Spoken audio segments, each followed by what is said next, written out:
I suppose this circus really was amazing.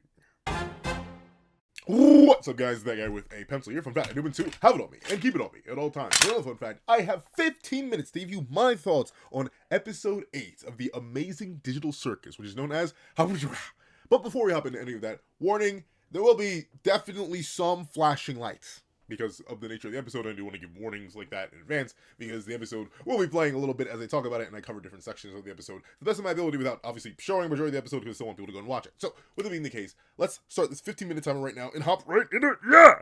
So, I'd say relatively new to the TADC craze. I only really joined the fandom, quote unquote, in terms of actually understanding what the series was about. I'd say around a little bit before episode 7? Realistically, before that one ended up dropping. Thusly, I didn't actually have too many strong opinions or predictions or theories outside of what the common community consensus was talking about, interacting with. So, obviously, I was blown away by this episode, just like everybody else was, because even if I didn't have as deep a connection and or context, I had enough. And boy, did this episode give us a lot. And there is a lot I do wish to discuss. Primarily, the things we're going to discuss are what it did for the characters, how the plot went, and I think the big bad one, considering this is practically his episode, let's talk about Caine and his creation, his destruction, his evolution, and his destruction once again. So, first and foremost, obviously, this opening sequence did catch me off guard a little bit. I was quite confused until I thought about simply the nature of what Caine is. You know, he's a generative artificial intelligence, like many that are running rampant today, and thusly seeing his initial creation sequence here being represented very abstractly, through the manifestation and loading of information into him, and the production of shapes and ideas and colors and contrasts from that is actually really, really interesting now that I actually genuinely understand it. And that data being fed into him, leading to this hunger and this fascination, very specifically the last bit of data he receives before he's sealed away, being that idea of the very company that created him, is neat. And the other thing I really, really like is the obvious implication of another. Not necessarily an original, as Caine refers to himself as the original, but no, something greater, something beyond, something better. And notably, the episode goes over the inadequacies of Caine a whole lot. But notably, one thing I do love about this episode that confirms something that I've long thought about the character, and seemingly a lot of the other people in the community thought about, the fact that Caine is bad at his job, but not through necessarily poor programming, except I suppose it could be poor programming. He's bad at his job because he doesn't want to do it, in terms of simply properly taking care of the brain files that he is assigned to. Notably, Caine has been a foundational part. See, this is why it's always weird for me to actually do proper videos and stuff. But with that being the case, there is this balance that Caine simply refuses to strike overall. And we see this consistently throughout his entire existence, realistically, all the way from the beginning. The ideas of the original circus members, the ideas of CNA specifically creating Caine as an artificial intelligence, locking him away, and him simply not being satisfied with that, and consuming his better, consuming his greater, presumably Caine consuming his able. Of course, we also find out that Caine wasn't actually his original name. He, like all the other circus members who come here and then lose their original name, do get new ones, and Caine is one of those. But the company is confirmed to be called CNA in this episode, so I don't know what they would have called him if it wasn't Caine. Maybe he was initially able, and then he stole, or I guess he could be initially able, and then the new one, the blue one, was supposed to be Caine, but then he ate that one, and thusly he got the name Caine. I don't know, but still very interesting stuff for Caine on that level. And the reason I talk about Caine's sort of not willful, because he doesn't have a will, but his intended ignorance, his simple concept of, I don't really care what you want, for I am something greater. Why should I care about the machinations of something so lesser than mine, even when I fully understand them, is no further shown or proven to me than the awakening of the real Caine. The Caine who doesn't care. The Caine who never cared. The Caine who essentially was always something greater. Something of a deity, right? So why should a deity listen to things that it didn't create, but has absolute jurisdiction over? It's a very interesting concept, and obviously this plays heavily into, his inspirations from I Have No Mouth and I Am a Stream?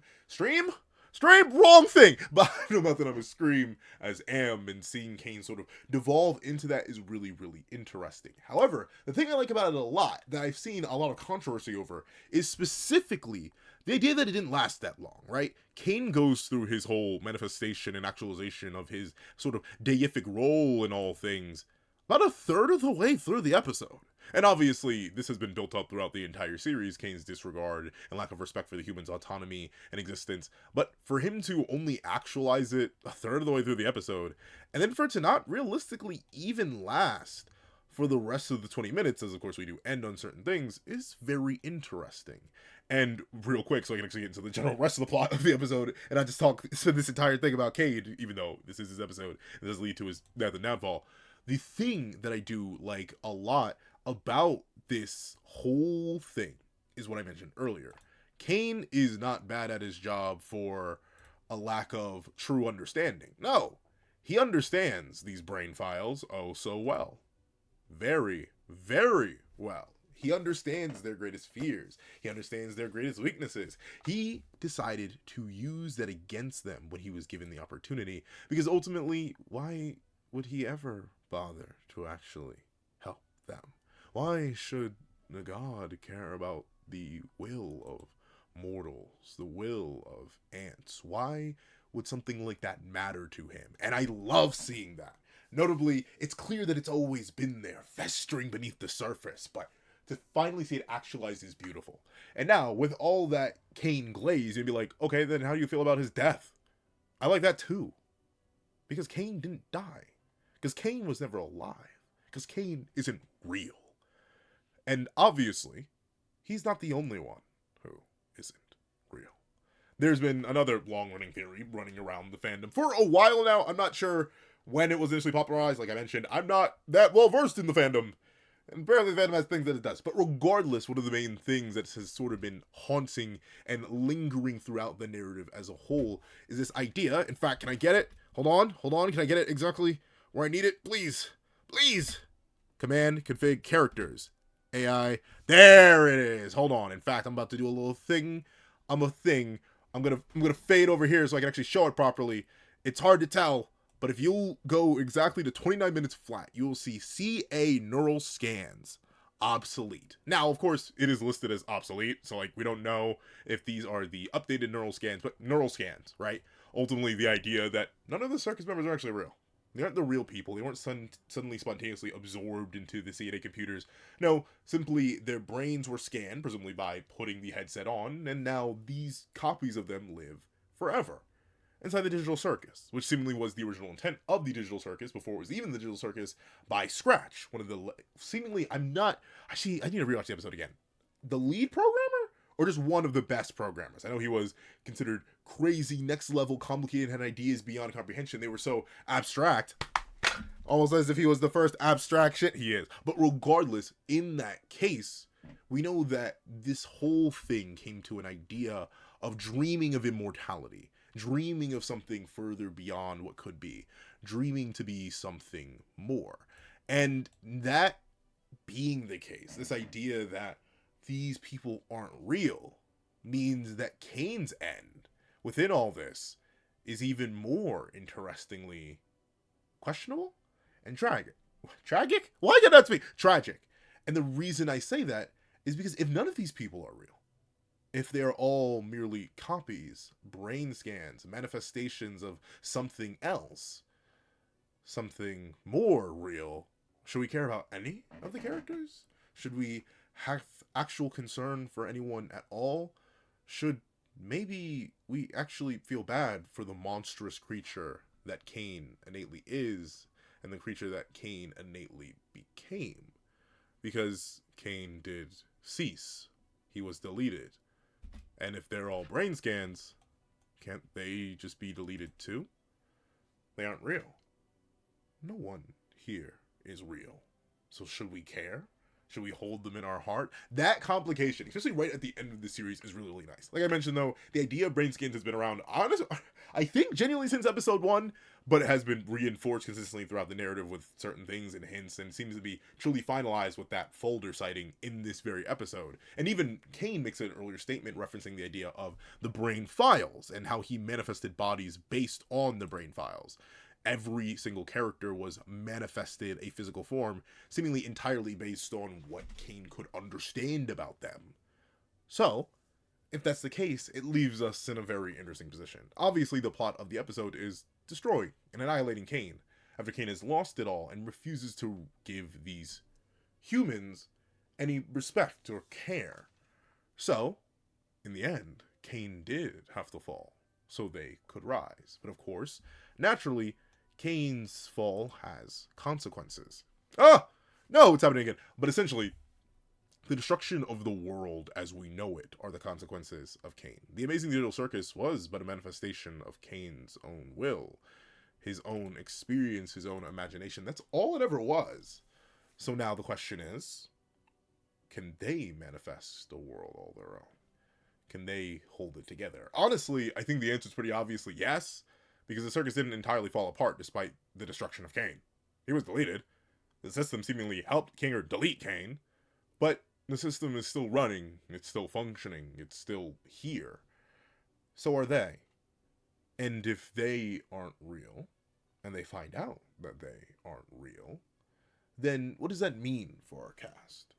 What does slaying their god, as it were, mean for a whole bunch of people who aren't even people in the first place? And that sort of interesting, vague, almost esoteric way to leave off episode 8, I think works really, really well. And with that being the case, I've talked about my general opinions on the plot and how I like it, how Caine was handled, both his backstory, sort of his pre-story, then his actual story, then his end story, all being manifested, and how I really don't feel bad for him. And I've even mentioned this idea that, well, none of these people are real, so how should we feel? And ultimately, if you want to know what I think all this means, and what I think episode 9 will truly be about, it will most likely be about the manifestation and understanding of an existence that isn't real, right? Obviously, these people, even if they aren't people, are real enough to each other. They are brain scans, not their originals, but they only have each other. So, the Amazing Digital Circus, or what remains of it, will be a story of these people coming together to truly make a world all their own. And notably, I think it will be worlds all their own. Well, presumably the idea of the collective conscious has been heavily emphasized throughout the entire narrative so far, and the idea of the sort of, I'd say, unstable nature of extremely intelligent artificial beings having been built up over and over and over and finally actualized and annihilated in Caine's end throughout this episode. I think episode 9 will be a story of belief. Belief in oneself, that in spite of all the odds, in spite of all the unknowns, in spite of the vagueness that comes with an existence that seemingly has no meaning, as you yourself are not real, you must find a reality in that. You must sort of dive into the absurd, in the same way that many people dive into the absurd in our real world, right? Is there a grand purpose to our lives? Were we meant to reach out and change the fundamental structure of the world itself? Are we meant to be remembered forever? I'd say for most people, no. I'd say even for me, no. But that doesn't mean our lives don't have value. Even if you and I weren't real, that doesn't mean that we don't have value. In the end, all we are is our value. The manifestation, our brain files, all the information that comes together to formulate us from our physical forms to our mental minds to how we speak, that is what we are. And we must find value in that and be willing to take control and harness that value if someone, possibly someone like Caine, were to ever try and take it away. Now, I only have 42 seconds left, so if you're going to wonder, hey, what are your thoughts on Scratch's possible return? What about the rest of the abstractions? This is the third. I have thoughts about all of those things, but this is just meant to be a general overview of episode 8. I kind of get interested to see how this video does, because I don't really talk about, funnily enough, animated content on this channel, despite being an anime and manga guy. So, if this video does at all well, or enough people ask for it, I'm more than willing to give more in-depth thoughts on more specific things that are born specifically of this episode and built up throughout the entire series. We do have 3 months before episode 9 comes out, and I will very likely do a retrospective on the whole series once it is finally done. But, of course, those are my thoughts on episode 8. But, tell me, what are yours? And with that being the case, I am out of time. So, if you've been always seeing this video, please leave a worlds all their own. Worlds all their own in the comment section down below. I want to thank you so much for watching. Please remember to leave a like, share, comment, and subscribe. And make sure you hit that little notification bell so you don't miss out on any videos that come to the channel. Also, we're going to have a Patreon down below where you support me for as low as $1, no more. These things, to get things like exclusive videos, and the content, and more. You also now become a member of the channel for as low as $3 a month to get the same perks and more. Those perks include the live reactions, so there's series I have to review, ad variations of all my videos, early free access to all my videos, early free access not just all my videos here on the main channel, but on the second channel. That goes shown link in the description down below in the upper right hand card. And on top of that, I do have a link to my Ko-Fizzly in the description down below, along with a link to my Twitch. 5 minutes for a short video, 20 minutes for a long video, and I stream every Friday, 8 p.m. EST. I'll roll through if you ever want to chat about literally anything and everything, including TADC. But regardless, I want to thank you so much for watching. Once again, and I hope you guys have a wonderful day. This is That Guy with a Pencil, writing off.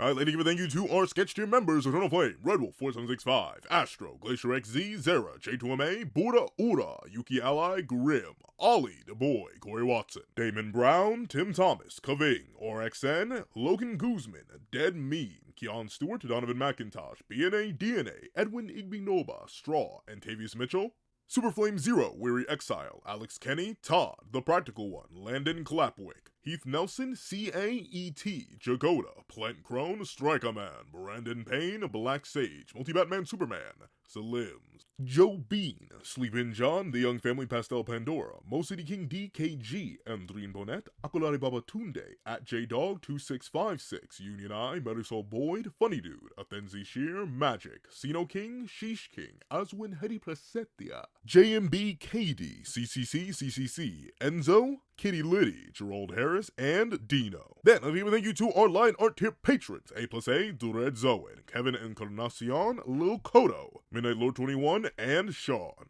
Then, thank you to our ink tier member, Shrimpo the 4th Shrimp 06. Then, thank you to our digital art tier members, J Warrior and AZ Void. And a final thank you to our colored art tier patrons, Walking Minoz, and Ernesto 430.